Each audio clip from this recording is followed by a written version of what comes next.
This excerpt is from the book American Slave by Mike Runyon. It is an eyewitness account from a former slave that was freed, and he wrote down what he witnessed when he was a slave at his master's plantation. He was born in 1813, and the plantation was in Maryland, and it had 113 slaves and the family. As a young man, he mainly was a water boy, running water for the slaves and the family. And here's what he wrote, just one instance that he witnessed as a slave when he was around 13 or 14 years old. Here is his eyewitness account of what it's like to be an American slave.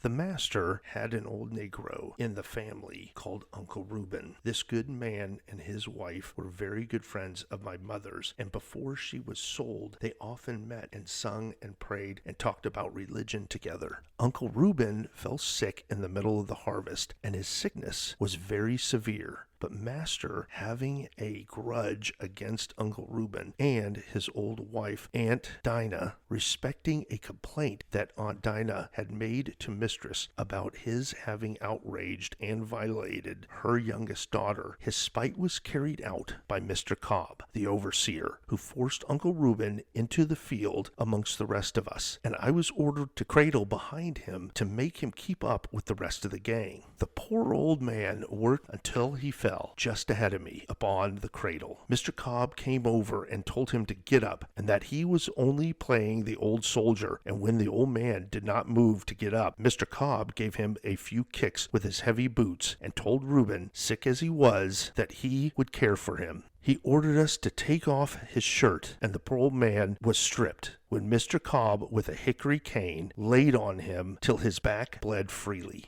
But still the old man seemed to take no notice of what Mr. Cobb was doing. Mr. Cobb then told us to put on his shirt and carry him in, for he appeared convinced that Reuben could not walk. The next morning I went to see him, but he did not seem to know anybody. Master came in along with the doctor, and Master swore at Reuben, telling him that as soon as he was well enough, he should have a good flogging for having, by his own folly, caught his sickness. The doctor here checked his master's rage by telling him, as he felt Reuben by the wrist, he could not live many minutes longer. At this, Master was silent, and a few minutes, Reuben was dead. Poor Aunt Dinah came in out of the kitchen and wept fit to break her poor heart. She had 4 sons and 3 daughters, and they all joined in the mournful lamentation.